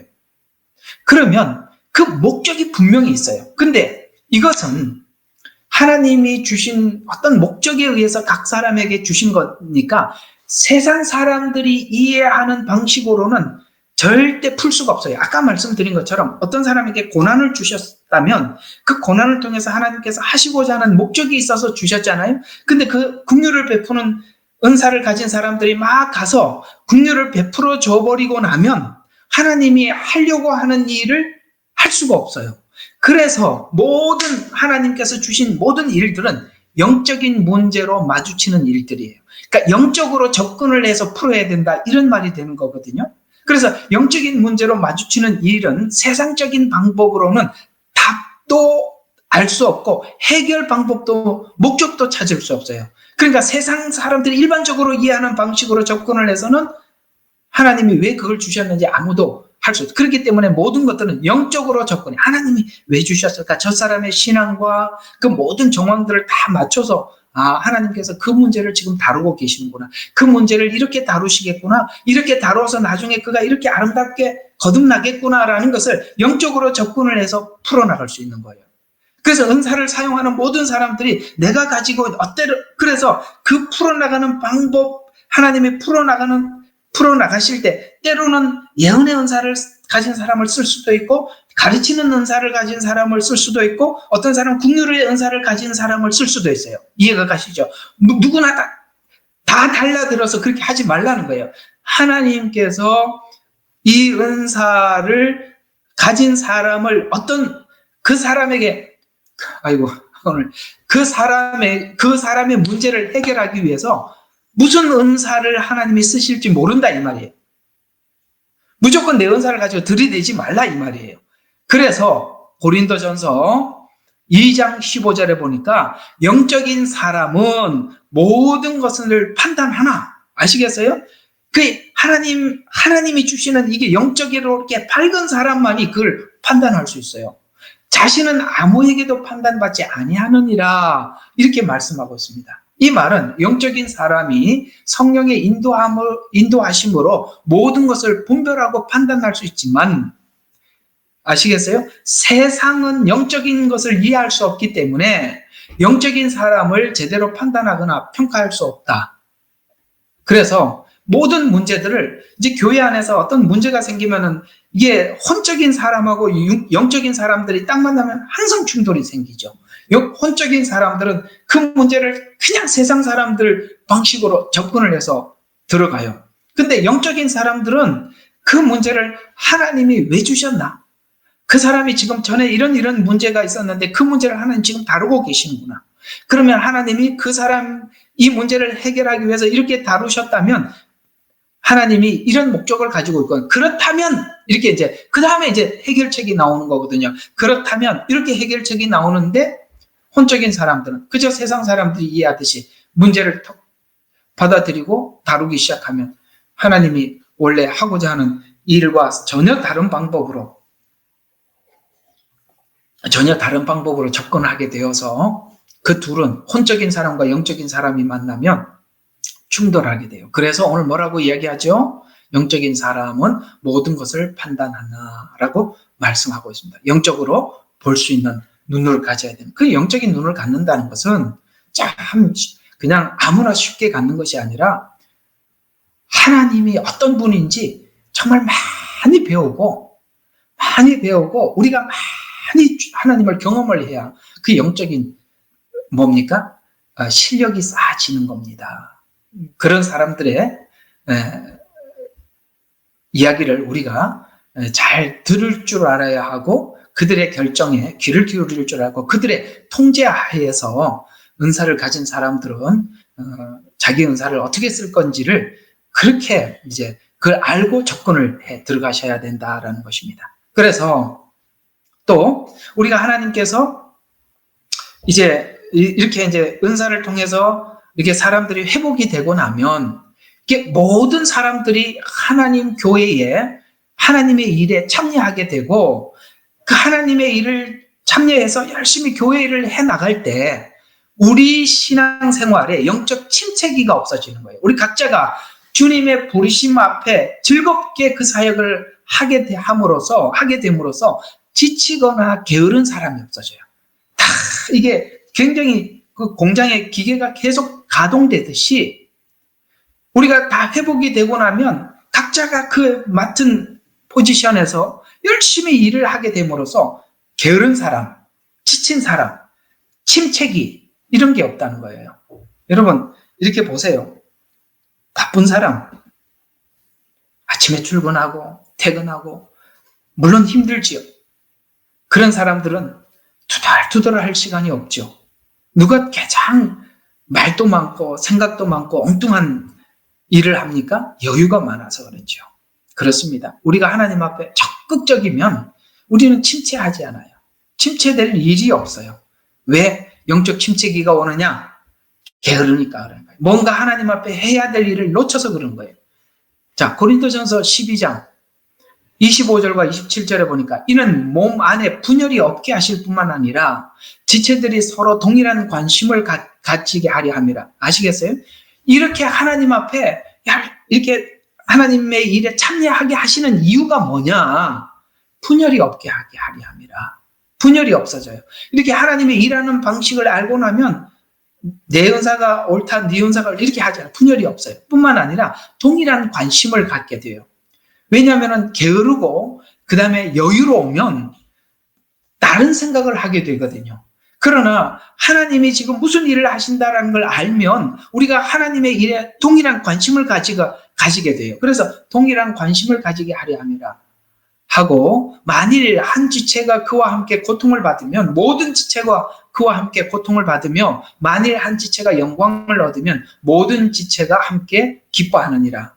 하나님께서 하시고자 하는 일에 모두가 함께 집중하게 되고 하나님이 영광을 받으면 우리도 함께 우리도 기뻐하게 되고 만약에 한 지체가 고통을 받으면 그러니까 다 하나라는 것이죠. 하나라는 것이죠. 영광도 고통도 함께 느끼는 하나. 그럴 때 그때 교회는 참 건강하고 최강이 되는 것입니다. 이렇게 하나님의 관계가 회복되어져서 지적인 부분, 정적인 부분, 의지적인 변화를 일으킨 자가 몸으로 순종하게 될 때 은사가 정상적으로 순기능으로 발휘하지만 그렇지 않을 때 부작용으로 나타나게 됩니다. 은사는 왜 부작용으로 나타나게 되는 것일까? 자, 왜 은사는 부작용으로 나타날까? 자, 첫 번째, 자기 은사를 남에게 강요할 때 부작용이 나타납니다. 자, 이렇게 이 말씀이 하나 있어요. 하나님께서 똑같이 사도로 부르시더라도 그 사도들이 각자가 해야 될 하나님의 그 부르심이 다르거든요. 자, 한번 봅시다. 고린도전서 3장 5절과 6절에 이렇게 말씀하고 있습니다. 누가 무엇이냐? 아볼로는 무엇이냐? 우리는 주의 일꾼들이라. 너희로 믿게 한 이는 주시니 각각 너희가 맡은 일을 한 것이라. 그러면서 자, 우리가 각자가 하나님 앞에 부르신 대로 그 일을 한 것이다. 그러면서 예를 이렇게 들어요. 나는 심었고, 나는 바울입니다. 아볼로는 물을 주었으나 자라나게 하시는 이는 하나님이시니 그런 즉 심는 이나 바울이죠. 물 주는 이 아볼로죠. 본체가 아니다. 오직 자라나게 하시는 이는 하나님이다. 이런 말씀을 하고 있습니다. 이게 무슨 말일까요? 바울도 설교를 하고 아볼로도 설교를 해요. 그래서 근데 바울이 설교할 때와 아볼로가 설교하는 것이 다를 수밖에 없죠. 왜냐하면 바울은 지금 심는 부르심을 받았거든요. 그러니까 바울은 가서 교회를 개척을 하고 빌립보 교회를 개척하고 에베소 교회를 개척하고 아시겠습니까? 다니면서 계속 선교, 3차 선교 여행을 하면서 계속 교회를 세워나가요. 이게 바울의 부르심이에요. 그게 심는 사역이에요. 그러나 아볼로는 이렇게 심는 사역이 아니라 물을 주는 사역이에요. 아까 이제 바울이 심어놨으면 성도들이 교회를 세우고 하나님 교회를 모아놓으면 바울은 가서 양육을 하는 거예요. 그게 물을 주는 사역이에요. 이와 같이 이게 사역 자체가 다르다 보니까 성경을 설명을 할 때, 설교를 할 때 바울은 대중들이 하나님 앞에 돌아와서 교회를 세우고 예수님을 영접하는데 포커스가 맞춰 있겠죠.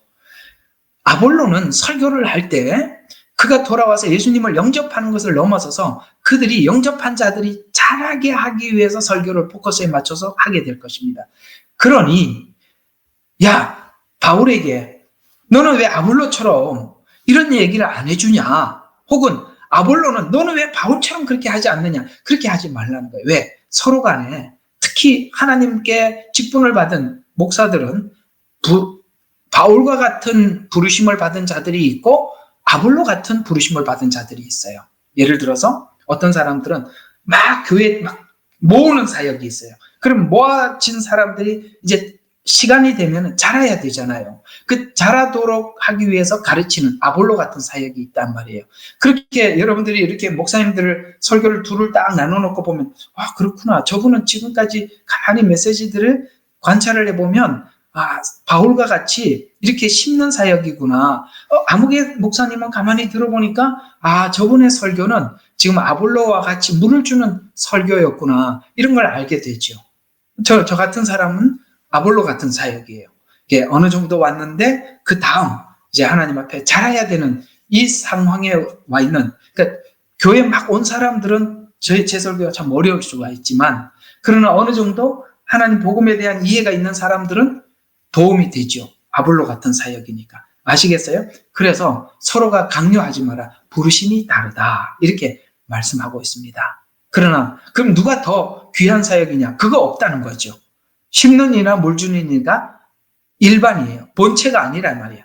그러나 자라나게 하시는 이는 하나님의 손에 달려있다. 그리고 우리는 그저 물을 주는 부르시면 그것만 열심히 하면 되는 거고 그 다음에 심는 사역이면 그만 열심히 하면 되는 거고 그러면 하나님이 자라게 하신다. 이렇게 말씀. 자라는 것까지 부담은 갖지 마라. 참 이게 자유스러워요. 참 이 말씀이 너무 귀하더라고요.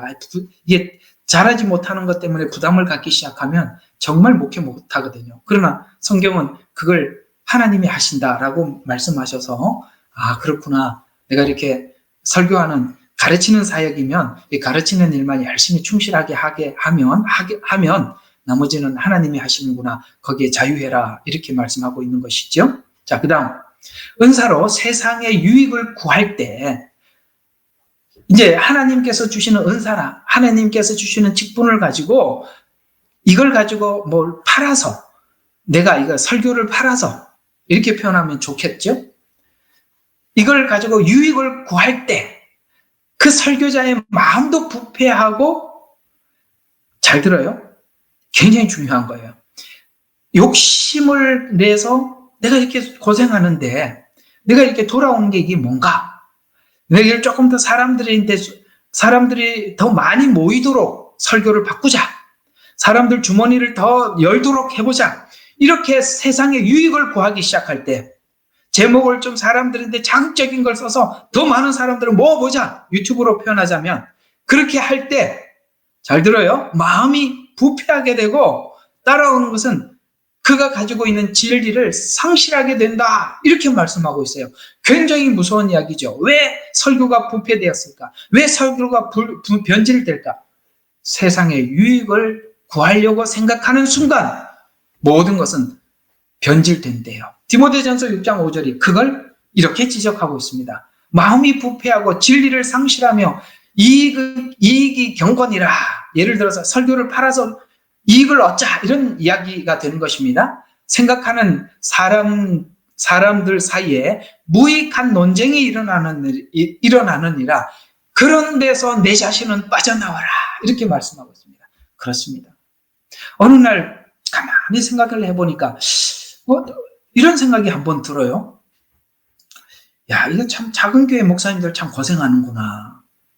야, 큰 교회 목사님들은 뭐가 다른가? 그러니까 오늘 이 말씀을 묵상을 하면서 이익이 경건이라 생각하는 사람 사이에 무익한 논쟁이 일어나니라. 이익이 경건이라. 이게 설교를 해서 그 설교로 내가 뭔가 유익을 얻자라고 생각하면 그러다 보니까 이런 생각이 하나 스치고 지나가요. 야, 그래 어떤 목사님은 설교 한 번 하고 헌금이 5억, 6억씩 들어오고 어떤 목사님은 설교 한 번 하고 교회 사람이 성도가 몇 명 없어서 몇만 원, 혹 10만 원. 그래서 이런 생각이 드는 거예요. 누구는 한 번에 5억짜리 설교를 하고 어떤 사람은 10만 원짜리 설교를 하는구나. 그러면 나는 왜 한 번 설교할 때마다 10만 원밖에 안 되고 저 사람은 왜 5억을 할까? 같은 설교인데 이런 생각을 할 때 마음이 부패하고 그렇게 생각이 들더라고요. 제가 한번 생각을 해본 겁니다. 이 말이 묵상하다 보니까 이게 그걸 지적을 했구나. 이 부분을 주의하라고 했구나. 그러면서 그런 데서 내 자신은 빠져나오라라는 이런 말로 바울은 디모데에게 권면했구나라는 생각이 듭디다. 이해가 가시죠? 그렇습니다. 내가 자극적인 설교하고 사람들이 주머니를 열 수 있는 설교를 하자라고 하면 성경은 닫힙니다. 성경은 닫혀요. 진리를 상실하게 된다고 분명히 말하고 있어요. 절대 그렇게 하면 안 됩니다. 복음은 복음대로 하나님 앞에 부르심을 입은 대로 그냥 최선을 다해서 하나님 앞에 충성하고 하나님 앞에 그냥 삶을 드리는 것입니다. 그 각오가 안 된 사람들은 설교를 하면 안 돼요. 자, 그 다음 하나님의 영으로 일하는 역사와 사단의 영으로 일하는 역사를 구분하지 못할 때 부작용이 나타납니다. 자, 마태복음 7장 22절은 그날에는 많은 사람들이 나에게 주여 주여 우리가 주의 이름으로 예언하지 아니하였으며 주의 이름으로 마귀들을 쫓아내지 아니하였으며 또 주의 이름으로 많은 경이로운 일들을 행하지 아니하였나이까 라고 말하리니 이렇게 말씀하고 있습니다. 여러분 이거 질문들을 많이 하시더라고요. 왜 이런 사람들은 이렇게 하나님 앞에 했습니까? 라는 이야기입니다. 이게 무슨 이야기냐면 이제 이 사람들을 향해서 주님이 뭐라고 말씀하냐 도무지 내가 너를 알지 못한다라고 말씀하고 있습니다. 이게 무슨 말이냐면 자 주의 이름으로 뭘 했습니까? 예언했습니다. 여기 지금 은사에 들어가는 범주지요. 예언의 은사가 들어가 있잖아요. 은사에 들어가 있는 범주입니다. 또 마귀들을 쫓아내는 이것도 뭡니까? 은사의 범주에 들어가 있는 것입니다. 경이로운 일들이라는 것은 은사가 하는 많은 일들을 이야기하는 것입니다. 쉽게 말해서 이 사람에게도 많은 은사들이 나타났대요. 그런데 문제는 뭐냐면 이런 모든 은사들, 예언, 마귀를 쫓아내는 것, 경이로운 일들은 왜 하나님께서 은사를 주셔서 그 은사자들을 통해서 하나님이 일하시죠? 대답 좀 해봐요. 왜 이런 일을 하지요? 이런 건 전부 다 외적인 은사들이에요. 예언, 마귀 쫓아낸 신비로운 일들, 이런 것들은 전부 다 밖에서 일어나는 일들이에요. 이거는 하나님의 하나님 되심을 알려주고 보여주고 그런 걸 하려고 하는 것입니다. 그러나 이런 걸 아무리 보여줘도 그 속에 예수님을 내 마음속에 모셔드리지 않으면 아무 의미가 없어요. 이게 히브리서 6장 이야기예요. 한번 비침을 받고 그 다음에 성령에 참여하고 이런 많은 일들을 많이 겪었어요. 이게 많이 겪고 보고 듣고는 했는데 문제는 그것이 바깥에서만 일어난 일이 되지 그런 바깥에서 일어난 이런 많은 역사들이 예수님을 내 마음속의 구주로 모셔드리게 하기 위한 방법으로 한 것이지 그 자체가 하나님의 역사는 아니라 이 말이에요. 그래서 이 말은 이런 이야기입니다. 외적인 역사는 내적인 변화를 위해서 주시는 것인데 외적인 역사로 인해서 하나님의 역사로 오해하면 내가 외적으로 막 손을 대면 막 귀신이 떠나가고 이런 것이 곧 내 안에 성령님이 계시고 은혜가 충만하고 하나님이 나를 쓰시고 이렇게 착각하기 시작하면 주님이 오시는 그날까지 내가 바깥에 일어나는 역사를 보고 내 안에 하나님이 성령님이 역사하신다라고 속게 된단 말이에요. 그래서 이는 한 번도 이 마태복음 7장에 나오는 이들은 예수님을 실제 내 구주로 영접한 적이 없어요. 왜? 내가 일어나는 수많은 외적인 역사가 마치 내가 주님과 아주 친밀한 사람으로 지금까지 주님 오시는 그날까지 착각하더라는 거예요. 이런 사람이 있을 수 있습니다. 그리고 있어요.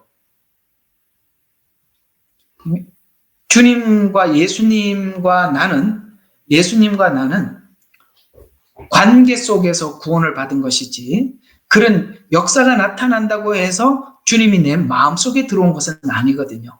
외적인 역사는 얼마든지 일어나더라도 내적인 내면에 들어와서 예수님이 내 구주가 되고 성화와 그 다음에 영화를 위해서 우리가 나가지 않으면 그건 그저 그냥 맛만 본 것이지.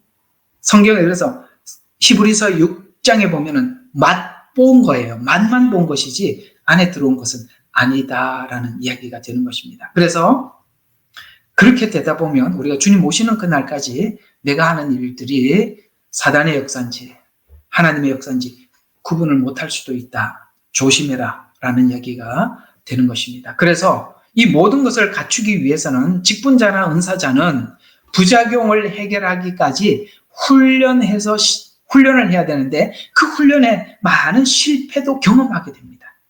그래서 부작용과 순작용을 할 때 이렇게 하니까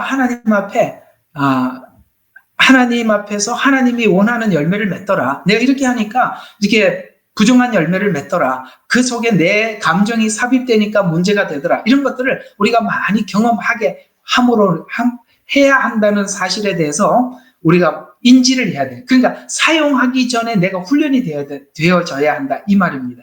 고린도전서 3장 1절에 보면 형제들아 내가 너희에게 영적인 사람을 대하는 것처럼 말할 수 없어서 육신적인 사람 즉 그리스도 안에서 어린 아기를 대함과 같노라. 여러분 이 고린도 교회는 엄청나게 많은 사람들이 은사를 가지고 있었었는데 바울이 볼 때는 그가 영적인 사람이 아니라 육신적인 사람이고 신앙의 수준으로는 어린아기라는 말이에요. 이해가 가시죠? 그들이 그렇게 은사를 가지고 있으면 뭐합니까? 어린아이 같은 사람들인데. 그래서 바울도 내가 너희들에게 어린아이처럼 대했다라고 이렇게 권면을 하는데 고린도 교인들이 이 말을 정말 겸손하게 받을까요? 받았을까요? 그걸 받지 못했기 때문에 고린도 후서를 기록하게 되었죠. 여러분, 제가 여러분들에게 누군가가 굉장히 믿음이 좋아. 그래서 사람들 믿음이 좋다고 생각하고 믿음이 좋다고 막 사람들이 어필을 해요. 근데 제가 여러분들에게 당신은 어린아이입니다. 많은 훈련이 필요하고 성숙해야 합니다. 이 말 여러분들 받아들일 수 있다면 여러분들은 하나님 앞에서 말씀을 듣는 것이고 기분 나빠. 나를 어린아이 취급하다니. 그러면 여러분들은 그냥 어린아이입니다. 우리는 어린아이와 은사가 있다고 해서 잘한 것이 아니라 어린아이라는 사실에 대해서 공감을 해야 돼요.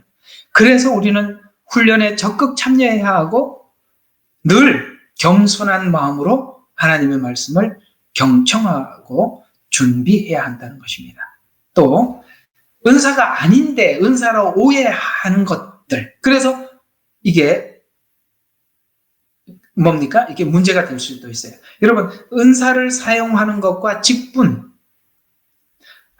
직분은 하나님이 직접 세운 거예요. 은사는 하나님이 임의대로 준 겁니다. 자, 이거는 직분자는 하나님이 세운 자입니다. 세웠기 때문에 직분자에게 권위가 있어요. 은사자들은 하나님께서 필요에 따라서 준 자들이에요.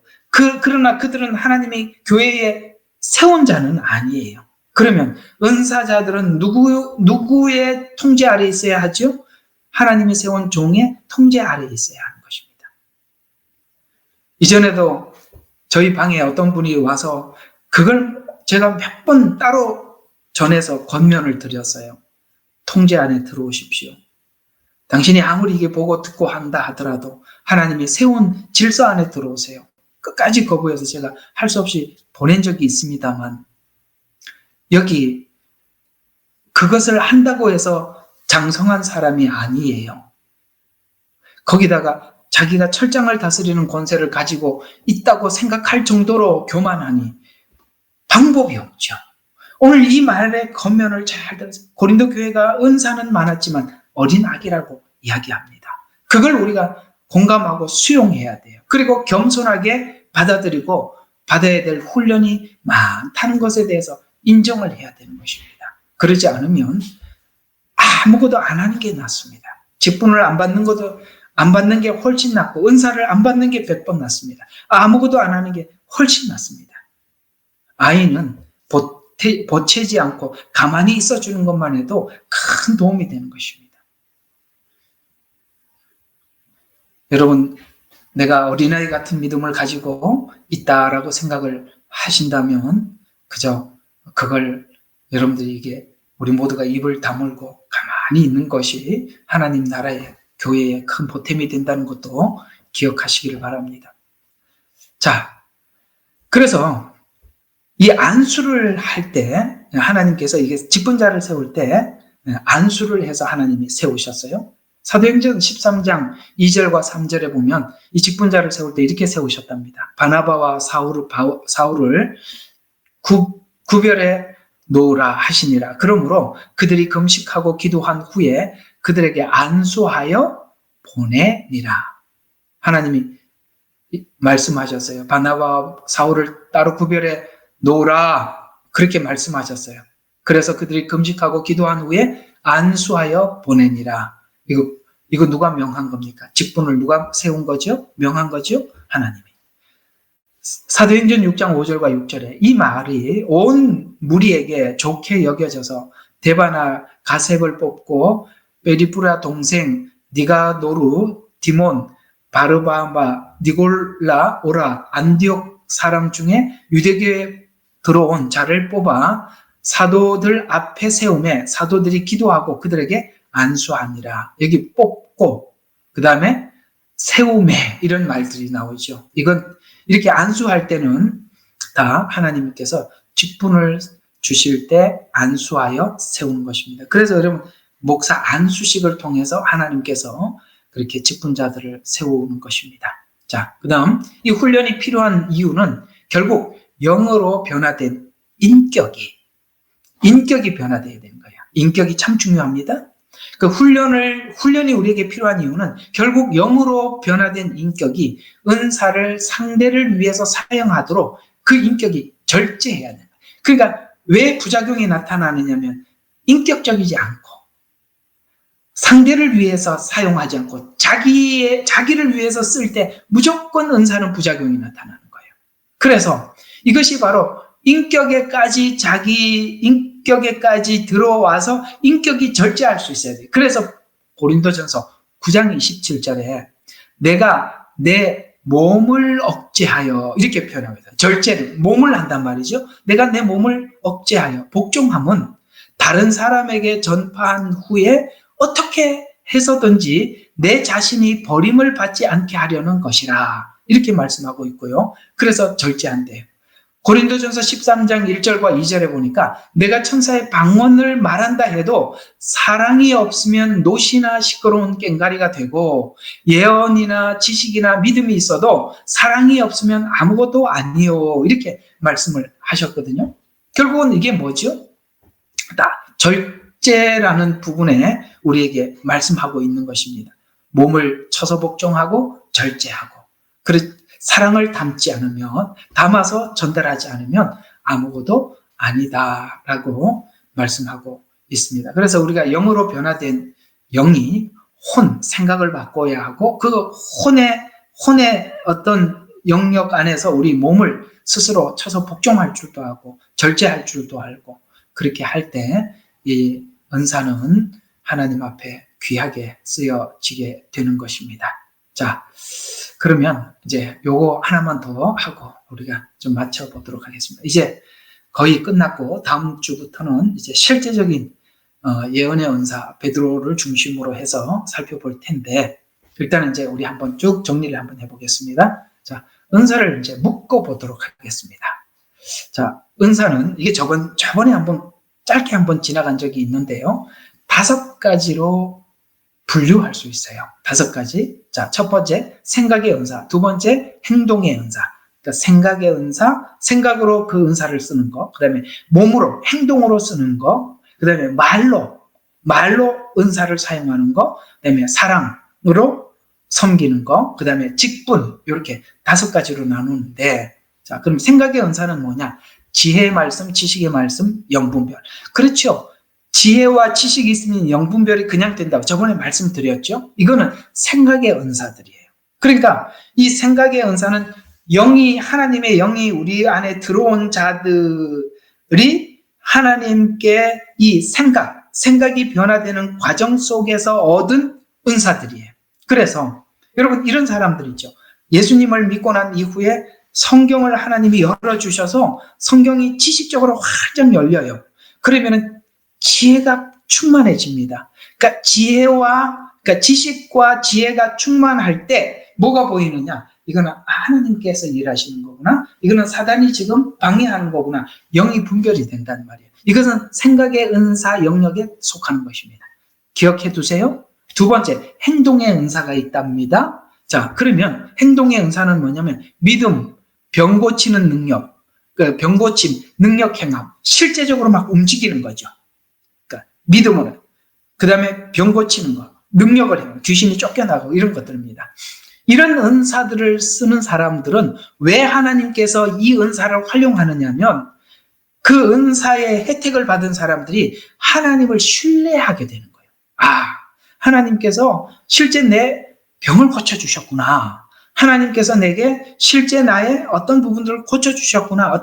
그 다음에 귀신을 내어 쫓아주셨구나. 그래서 하나님이 나와 함께 하는구나. 라는 것을 하나님을 신뢰하게 만들어서 믿음을 갖도록 돕는 거예요. 됐죠? 그게 바로 행동의 은사를 가진 사람들을 통해서 하고 싶은 일이에요. 하나님이. 세 번째, 말의 은사가 있어요. 이걸 보고 우리는 다른 말로 정보의 은사라고 하는데 우리 저번에 이것도 많이 다뤘죠. 예언, 방언, 통역입니다. 이런 것들은 다 말이죠. 이건 뭐냐? 하나님의 뜻을 하나님의 뜻을 전달해서 그가 어떻게 가야 될지 모를 때 하나님께서 그 방향을 설정하게 하고 그 다음에 통역 같은 것들은 뭡니까? 통역이나 방언 이런 것들은 개인의 신앙을 성숙하게 하도록 돕는 것. 다 유익하죠. 그 다음에 또 하나는 사랑의 은사가 있습니다. 물론 사랑은 은사가 아니라고 했습니다. 그러나 사랑의 영역에 속한 은사들이 있어요. 그게 뭐냐면 섬김, 권위의 은사, 구제, 국률, 그러니까 실제 그들을 돕는 거죠. 이런 혜택을 받은 사람들은 어떤 생각이 들까요? 교회가 가진 사랑을 전달하는, 하나님의 사랑을 실제 전달해 줌으로써 하나님의 몸된 교회가 포용적이고, 그 다음에 사랑의 공동체임을 그들에게 알려주는 일을 하는 것입니다. 이게 바로 사랑의 은사가 하는 역할의 목적이죠. 또 하나, 직분의 은사가 있습니다. 직분도 큰 넓은 의미에서 은사에 들어간다고 그랬죠. 그건 아까 여러분들과 함께 읽었던 사도, 그 다음에 선지자, 복음 전하는 자, 목사, 교사, 다스리는 자, 이건 이제 장로를 이야기하는 것입니다. 그래서 이런 자들은 뭘 하느냐? 하나님이 이런 직분자들을 교회를 설립하게 하고, 그 다음에 그 지역을 전도하게 하고, 더 나아가서는 선교하게 해서 이 복음 전파의 중추적인 역할을 하기 위해서 하나님께서는 사도를 세우고 목사를 세워서 그 일을 하게 하시더라. 자, 다시 한번 정리 한번 해드릴게요. 생각의 은사, 지식, 지혜, 영분별. 그 다음에 행동의 은사, 믿음, 병고침, 능력 행함. 이런 것에서 하나님을 신뢰하게 하고, 곧 정보의 은사는 예언, 방언, 통역이 있는데 하나님의 뜻을 전달해서 그들의 개인적인 신앙을 성숙하고 방향을 잃었을 때 설정해주는, 사랑의 은사, 하나님의 사랑을 전달해주는 은사로 섬김, 권위, 구제, 국률. 직분의 은사, 사도, 선지자, 복음 전하는 자, 목사, 교사, 다스림. 이들은 교회를 개척해서 지역을 전도하고 더 나아가서는 세상에 선교하도록 하나님께서 주신 은사들이다. 자, 요 구분을 해주시면 되겠고, 자, 그러면 우리는 어떻게 은사를 발견할 수 있을까? 근데 이제 은사를 듣고 나니까 하나님 내게 주신 은사가 뭘까? 나도 그 은사를 찾을 수 있을까? 여러분 되게 궁금해하는 부분이겠죠? 자, 이건 이렇게 여러 가지로 은사를 우리가 내 안에 이런 은사가 있구나라고 발견할 수 있는 것 중에 우연히 발견할 수도 있습니다. 그러나 내 안에 은사를 발견하기 위해서는 반드시 해야 될 조건이 뭐냐면 하나님의 몸된 교회에 대해서 적극적인 관심을 가지고 적극적으로 참여해야 합니다. 저 바깥에 있는 사람들은 하나님께서 그 은사를 줄 수도 없고 쓸 수도 없어요.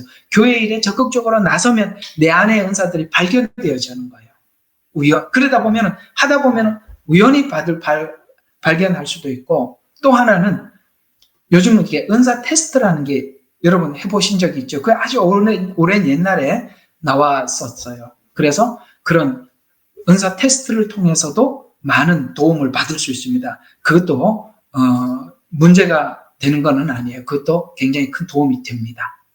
그 다음에 은혜가 성령이 충만할 때, 그때도 하나님께서 그 은사가 무엇인지 알려주시기도 하신대요. 사도행전 13장 9절과 11절에 이렇게 말씀하고 있어요. 사울이 곧 바울이라는 이름을 가진 자는 성령이 충만하여 엘루마를 주목하여 이르되, 오 아들이여, 모든 속임과 모든 사기의 자식이며 사단의 자식이며 모든 의의 길을 굽게 하는 자여, 내가 언제까지 주의 곧바른 길을 굽게 할 것인가? 보라, 이제 주의 손이 너에게 임하여 내가 어둠 속에서 보지 못하리니 때가 어느 때까지든지 해를 받지 못하리라 하매라고 이렇게 말씀하고 있어요. 그때 여기에 지금 이렇게 책망을 하고 그것을 확인해서 책망을 할 때가 언제냐면은 여기 성령이 충만하여라고 표현하고 있습니다. 그렇습니다. 이렇게 성령이 충만할 때, 내 안에 이런 은사가 있구나. 또 내게 전에는 없었지만 이 은사를 사용하는구나. 라는 것을 우리가 경험하게 되는 것입니다. 하나님께서 하나님을 믿는 모든 성도들을 통해서 복음을 전파하기 위해서 내 안에 어떤 은사가 평상시에는 발견되지 않았다 하더라도 하나님이 필요한 상황에 오늘 사도행전 13장 9절과 11절처럼 하나님께서 드러나게 해 주실 때도 있습니다. 실제 이런 선교지에 가보면 이런 일들이 많아요. 한 번도 그 복음을 전하지 않는 지역에 가서는 우리가 성경을 가지고 그들에게 하나님 계십니다, 예수 믿어야 구원받습니다, 그건 그들에게는 아직 이른 때거든요. 그러다 보니까 하나님께서 보낸 우리들을 통해서 나에게는 평상시에 한 번도 일어나지 않았던 일이지만 가서 병자들이 있어서 손을 얹고 그냥 성경에 그렇게 기도해 주라 그래서 기도를 해줬더니 진짜 병자가 나아요. 그런 일들이 있단 말이에요. 왜? 그들에게 하나님께서는 하나님의 사람들을 통해서 하나님 되심을 보여주시기 위해서 다른 데서는 그런 일이 없더라도 하나님께서는 필요에 따라서 우리에게 그렇게 쓰실 수 있어요. 또 언제 또 우리가 은사를 발견할 수 있게 되느냐면 그 은사를 사용하기 위한 소원이 생길 때가 있어요. 빌립보서 2장 13절에 보면 너희 안에서 행하시는 이는 하나님이시니 자기의 기쁘신 뜻을 위하여 너희의 소원을 두고 행하시느니라. 소원을 주시기도 하신답니다. 나는 정말 주를 위해서 살고 싶은데 정 가난한 사람들에게 내가 평생 내가 좀 뭔가 이렇게 그들에게 도움을 주고 싶어 라는 이런 소원, 그 다음에 저 영혼들이 죽어가는 영혼들을 향해서 어떤 소원, 그걸 소원을 주셔서 그 일을 하기 위해서 하나님이 그 일을 하도록 은사를 주시기도 한다는 말이죠. 그래서 소원이 생기기도 한다. 자, 여기까지만 오늘 하도록 하고 다음 주에 이제 정말 구체적으로 여러분 실제 도움이 되는 내용으로 여러분들을 찾아가 보도록 하겠습니다. 오늘 강의는 특별히 무슨 주제를 잡기보다는 이거는 꼭 좀 해드려야 되겠는데 그렇다고 그 주제를 잡고 다 설명하기에는 내용이 짧고 그러나 꼭 또 알기도 해야 되겠고 라는 부분들을 이것저것 주섬주섬 모아서 여러분들에게 마지막으로 정리를 해드렸습니다. 이제 다음 주부터 하는 것은 굉장히 실제적인 부분이라서 여러분들 지금까지는 좀 아웃라인을 많이 여러분들과 했다면 다음 주부터는 실제적인 부분들을 하다 보면 여러분들도 이런 게 느껴지게 돼요. 그러면 내가 이런 은사가 있었던가 보다. 나도 이 얘기 들어보니까 이건 나한테 있었던 은사네? 이런 것들도 아마 있게 될 것이에요. 그런 도움을 많이 받으시기를 부탁을 드립니다. 기도하고 마치겠습니다. 하나님 고맙습니다. 오늘은 저희들로 하여금 18번째 은사를 강의하는 시간을 갖게 해주셔서 감사합니다. 아버지 하나님, 이 내용이 정말 우리에게 정말 필요한 이유는 은사에 대한 이해가 없으면 하나님께서 이 마지막 때 복음을 아무리 알고 있다 할지라도 아버지 하나님 우리가 은사의 도움을 받을 수 없기 때문입니다. 주님, 그러기에 아버지는 우리가 은사의 도움을 받고 또 은사의 도움을 받을 뿐만 아니라 이 은사의 도움이 혹 하나님이 주신 것인지 사단이 이 일을 사용하고 있는지 우리가 훈련되어져야 하고 이해되어져야 하기 때문에 이 긴 시간 이 문제를 다루고 있습니다. 주님 도와주십시오. 저들에게 이해할 수 있는 지혜를 주시옵소서. 이 강의를 들을 때 딴 생각하지 않게 도와주십시오. 나하고 맞는가 틀리는가 맞추는 일에만 집중하지 말고 하나님께서 오늘 내게 무엇라고 말씀하시는가에 귀를 기울여서 아버지 하나님 우리가 얻고 돌아가게 해주십시오. 많은 열매를 소유할 수 있도록 축복해 주시옵소서.